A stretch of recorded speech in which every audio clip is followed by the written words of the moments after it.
expanding your search and stopping for directions, the podcast. It's a great day here at the studio, and hopefully you're having a great day where you are.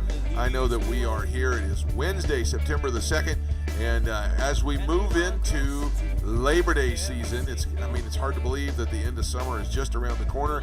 I know that I said on Monday on the show that, man, it just felt like this time was creeping by so slowly, but now here we are. We're already in September in the last quarter of the year, and it's moving along. I got a great show planned for you today. It's the first of 3 shows with relationship expert Tina Konkin, and we're going to be talking a little bit more about her in just a little bit. We're going to bring her on and really introduce her and really get helping with your relationships. This is something new that we're starting. Once a month, we're going to be starting a series of shows called Absolute Directions, where we're going to be giving you some real heavy-hitting, exhaustive topics where we really cover something with an expert for 3 or 4 days. So, man, we got a great one planned for you today. Right now, though, I'm joined over at the tech booth by Jody and Luke, who are joining me right now. Hey, guys. Hey. And let's just get this show on the road, shall we? Yeah. All right. So today is Wednesday the 2nd. What's going on in the world today? Well, just starting off kind of light.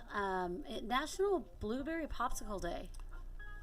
Now, see, I'm a little bit confused that there's so many flavors of popsicle. I know. Why do they get their own day to celebrate? Well, most popsicles are fruit flavored, and there's lots of fruits out there. It's all the lobbyists at Big Popsicle. Maybe. Yeah, and it's healthy. Now, I can imagine, and I wish I was brave to do this, actually making it from scratch, like my own blueberry popsicle. I don't know. You think you could? Maybe. I may have to try that. Just blueberry flavored Kool-Aid in an ice cream tray? No. Actual blueberries. Yeah, I have a ton of frozen blueberries at home. Yeah. Yeah, but I mean... Yeah. Isn't a popsicle just frozen Kool-Aid or something like that? A frozen fruit drink? But you can do, there's so many frozen fruit bars that are actually You know what? healthy. Let's just test Luke right now. What color is it that's in the blueberry ones? You told us it was red 40s in the strawberry and the cherry ones. Oh, I don't know. So Blue something. Let's make it up. It's purple 37. Yeah, right. There it is. Anyway, the best foods are blue. Why do you say that? I don't know. Are you Gargamel? Do you like Smurfs? What's the deal with that? That's weird. Okay. Yeah. All right. What else is today? Today is another. There's got to be more than that, right? It is. It is National Victory Over Japan Day. That's true. That's right. We were talking about that a minute ago.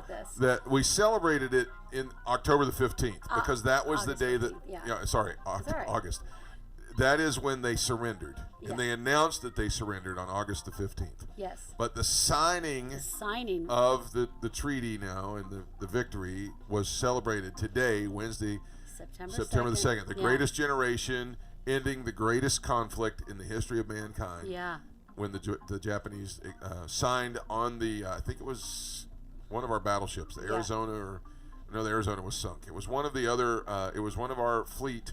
They actually stood on the deck to survive the Pearl Harbor attack, and they signed the surrender over. So that is today the official marking of the end of World War II. 75 years. 75 years ago. Amazing.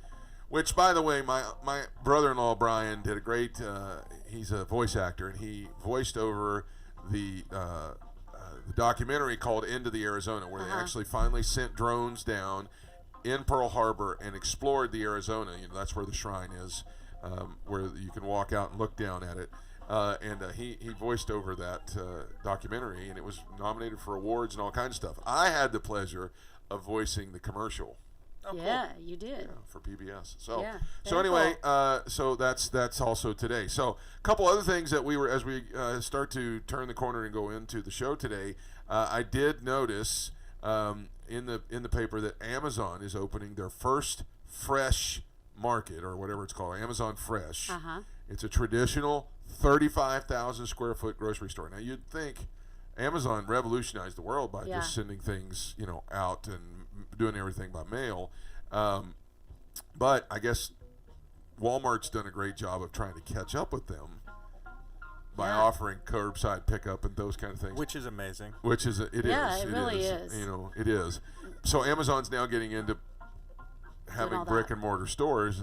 And really, the trend was before COVID, people were starting to tick back into going to shopping because they missed socially interacting with people. Right. And so, but here's the cool thing about this store. It's the first one's going to be just outside L.A., Woodland Hills, California.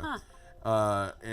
Do you know where that is? Woodland Hills? Somewhere out there? I mean, I think we've driven through it before. Probably. Yeah. Anyway, the first one is going to be it's outside of LA. But here's the cool part about it: they're having this touchless technology where you can put the stuff in the cart. It automatically rings it up for you, and then on your cart there is a small little like iPad looking thing. It tells you what's in your bag, and then you just swipe, pay for it, or put it on your Amazon account or whatever. You don't have to touch anything. You don't have to. It's all right in your cart. Your cart is the cash register. That's amazing. That is. It's Do the you- Jetsons. Do you have to be a Prime member to get in? Amazing. That's a great question. Right? Let me just say. Okay, so we said it's kind of like Jetsons, but did you? I know Brent did, but see the movie WALL-E? I Yeah, did. I've seen Wally. Yeah. Yeah. And it's like, and we were talking about something that reminded me of this at church on Sunday. But What's it called? By and large superstores. yeah, by and large Yeah. superstores, and I mean they're on a ship. Seriously, by and large is. I mean, thought that's they were where we are right referring to now. Walmart, but I actually think they're referring to Amazon. Okay, my brain's about to explode. Holy moly! You might be onto something there. Amazon is So going to we're be the all ones going to that- be actually maybe we are all Amazon living is the one that's going to on a send us to ship. space on a ship, and we just float around out there and become They are working on big rockets. fat. Yeah. They have are. rockets. They are. But you know how the people wound up. Yeah, because in they that didn't movie. do They anything. didn't do anything. There was no gravity. They just became They were like, "Oh, I want to drink. What do they say? Slurpee." Fatties. Oh God. Terrible. All right, so that's actually really cool. That idea of going and being able to pay for everything at your Yeah. cart. It's Yeah. super cool. I mean, it's like Amazon's like the Apple of groceries, Yeah. Or the But they're Elon nicer. Musk of groceries. Ooh. right? Just very innovative. All right, one more thing before we get to the show. Before we get to Tina today, over at Disney, there is most of the Disney property is a wildlife preserve. Most people don't know Yes. that. It's 40-some square miles. Now that's a big piece of land. It is. Oh, yeah. Okay. Yeah. And the parks don't even take up half of it. Most of the property over there is wildlife preserve. And I know that they've had some negative things happen, but they're doing their best to try and help have a wildlife preserve there. Well, in one of the hurricanes, they have in the campus there, or in the property there's a 150-year-old tortoise. Now, I don't know how they know it's 150 years old. I don't know if it's rings on the shell. I don't know how they know, but they know Yeah. it's 150. And at one of the hurricanes, she disappeared.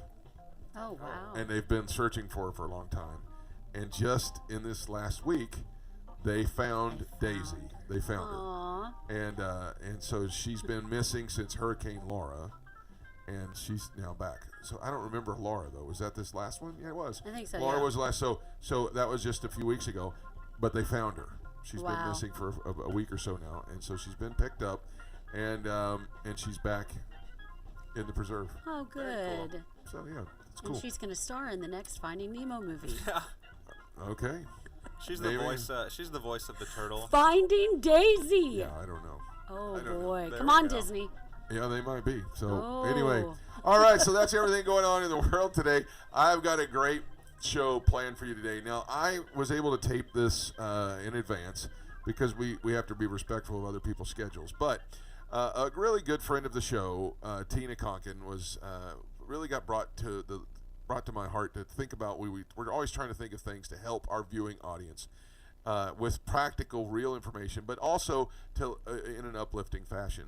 Tina is somebody that we began to be very familiar with because Jody and I both were very big fans of the show Gene Simmons' Family Jewels, where Gene and his girlfriend at the time, Shannon Tweed, and their two kids, Nick and Sophie, and it was kind of like a reality show, and it was all about their adventures and stuff. Well, Gene and Shannon had been together for 27 years, but he would never get married.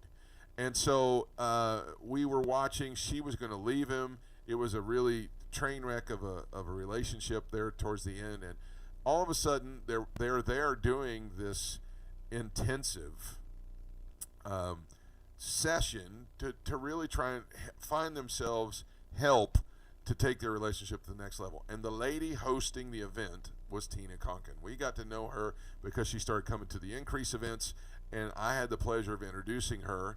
And the things that she teaches and the things that she says, Jody and I actually have gone through one of the intensive weekends. It's incredible, life-changing stuff. And so this is part one of a 3-part interview that I was able to do with Tina Konkin.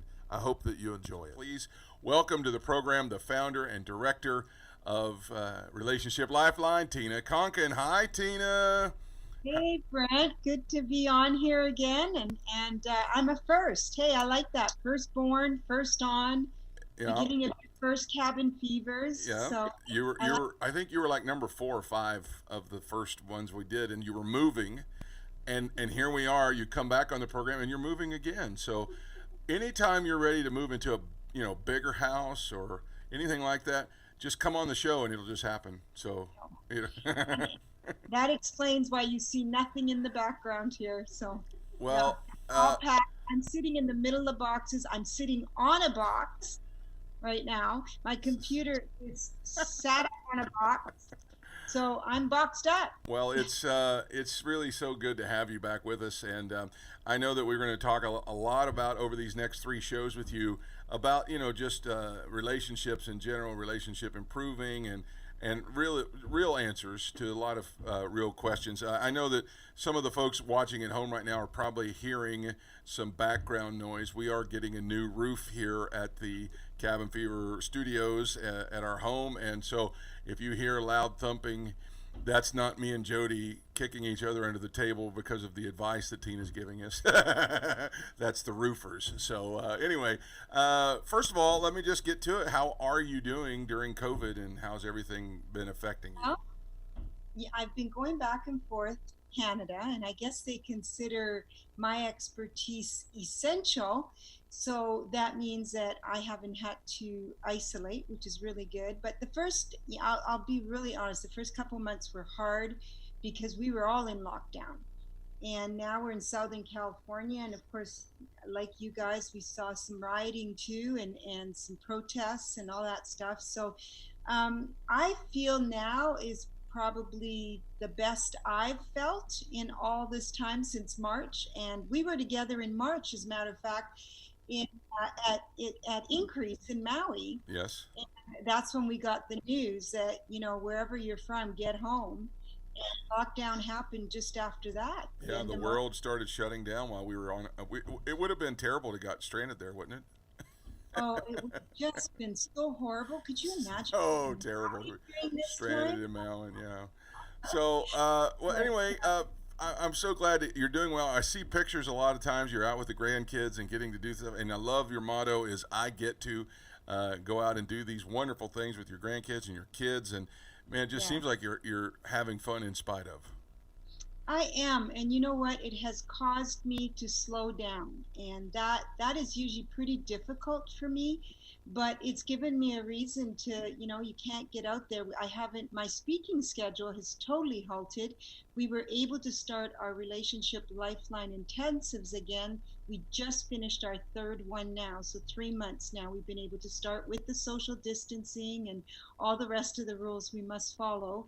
But you know what? We're back doing it, and couples are hurting more than ever. So yeah, that part is great. But the other part, where I haven't had to travel much except to Canada and back, has been also a good thing for me and the family. All right. Well, I'm so glad to hear that. Now, the reason that we wanted to have Tina on is because she is a really an expert in relationships and improving marriage, recovering marriages, because she's been through and walked miles in all of our shoes.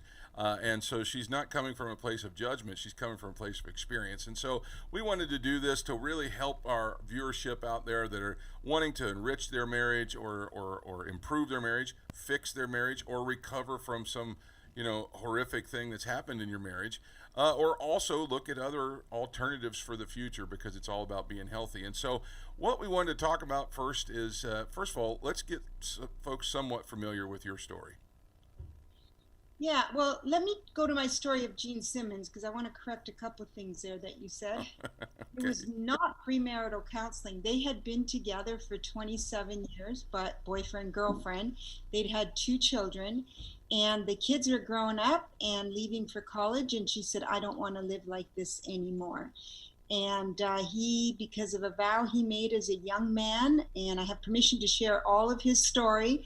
So he made a vow he would never marry, and she decided, I'm out of here, and so that's when we were contacted, because he suddenly said, look, I'll do whatever, you can't leave me, I'll marry you. And she said, if you think this is about marriage, that's not what it's about. And so they came through because of infidelity, and she didn't want that life anymore, but she did her children. And I admire that in a Hollywood couple, that for her, he was a good dad, and the family and keeping the family together was really important to her, and raising the children by 2 loving parents was really important to her.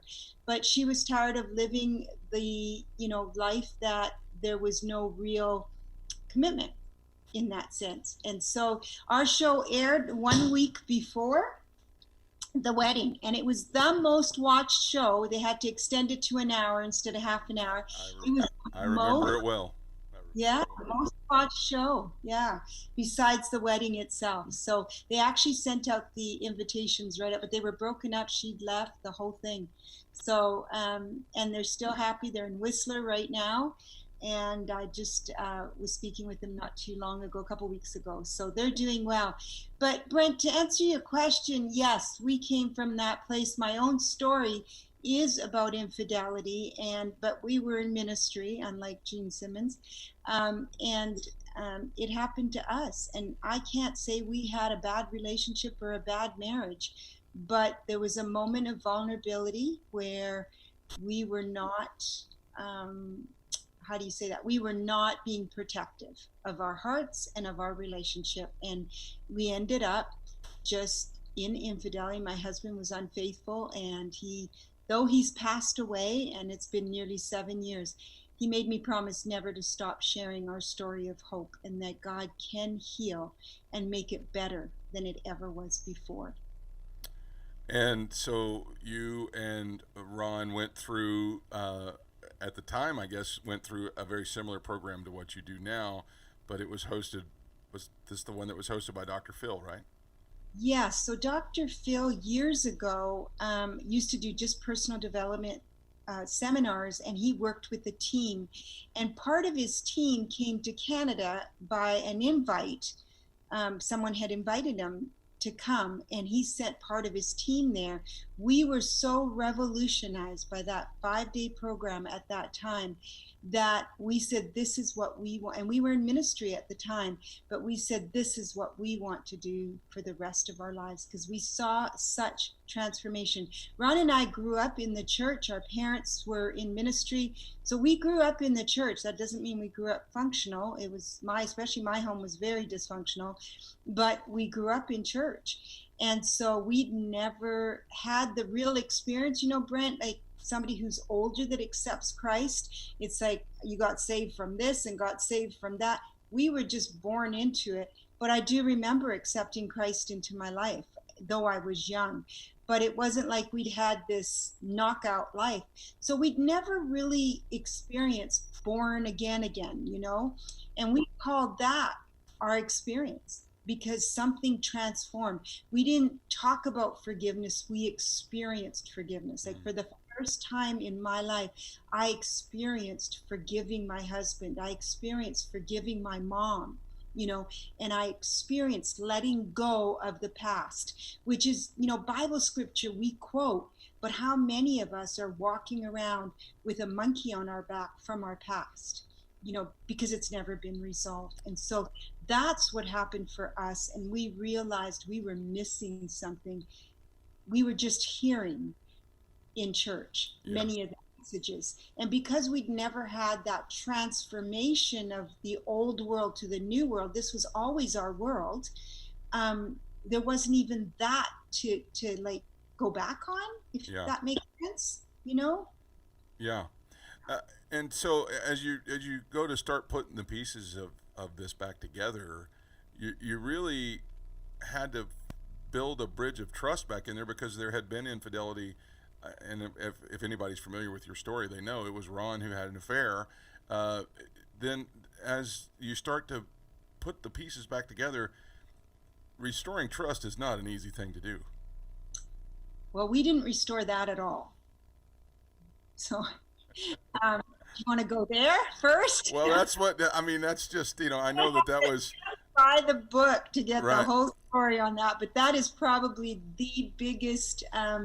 Well, no, the fact that Focus on the Family published it, and that the how God used the other woman got a little bit of criticism, just because I believe that I had to take responsibility for my part, and that has been hugely misunderstood. I didn't take any part or responsibility in the affair, but I believe we all need to take responsibility for our marriages and how we get to where we get, even if it's not an affair. I mean, you and Jody speak openly about how much you got out of the weekend, and there was no infidelity in your marriage, but we all have places where we don't know how to get past. And many times it's because of what we bring to the relationship, and then the expectations that we have out of our relationship, i.e. trust. So my biggest problem that I faced in wanting to restore our relationship, we both wanted somehow to get back on track. We wanted to do the right thing. And we believed that God could heal us. But the big question was when, people I trusted, like family and trusted friends, said, how will you trust again? And I couldn't answer that question. I thought, I don't know. And I said, I don't know. And I got stuck. And it was about 2 weeks in, so it hadn't been very long, but this question, how do we restore? Like, I don't trust right now. And will I ever again? Because I didn't see this coming.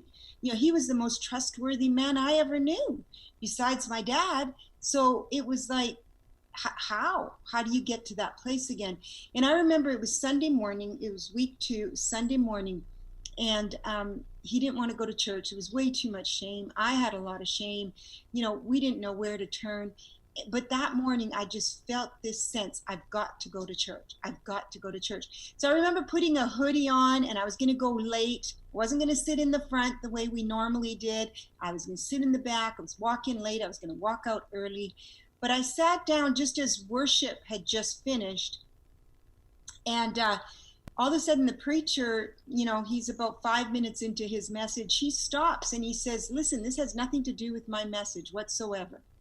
So don't think I'm out on left field, but I just need to say this. And he said, and whoever needs to hear this. Now, he didn't know I was there. He couldn't see me. I had a hoodie, the whole thing. He said, somebody needs to hear this. He says, God never told us to trust people. He told us to trust God, love people. Well, I shot out of there so fast. Like, I got up. I thought, that's it. That's the answer. And I ran out of that place. And I said, God, in that parking lot, I said, God, I can trust you. My responsibility now is to love again. And I'd not lost the love, and neither had he. We just needed to work on that part. And from that day forward, I realized that trust, if you look up the dictionary meaning of it, is such an expectation that I couldn't even trust myself. Yeah. So I thought, I'm putting an expectation on someone in a relationship that the dictionary meaning gives no room for being fallible. Yeah. It's absolute, right? So when you trust someone, it's absolute confidence that they will not hurt you or go wrong. Well, who can do that in the human world? So we stopped that, and we replaced that word was safety. Because see, we could do safety. We understood safety because safety means you put things in place. My parents ran low-income housing downtown Vancouver, and back when they bought it in the early 70s, there weren't all the rules that there are now. Now every room has to have a smoke alarm. Every room has to have a sprinkler system, and all that kind of stuff in the bylaws were things my dad had to upgrade to keep open as a business. Yeah. And so when we thought of safety, we thought, when that smoke alarm goes off, it's a warning signal, right? Yeah. And it's your first warning signal. Now, if you get to the fire and you get to the smoke, because where there's smoke, there's fire. Yeah. You get to that ahead of time, the sprinkler's not going to go off. But if the sprinkler goes off, you're still not going to burn. You see what I mean? So it was like, okay, that's what we need to do. What do we need to put in place that's going to warn us, right? We set up those smoke alarms, and then and that's what our road to success and having that marriage that we always wanted, that we thought we kind of had until the smoke alarm didn't go off. And the sprinkler didn't go off. It went on fire, right? So, but we were able to put out the fire and rebuild. But I think we would have got stuck on trust. Yeah. That means that it would have just been forever expectations. Yeah. This is Tina Konkin. She is the director of Relationship Lifeline, and this is the first of 3 shows that we're going to be doing with Tina.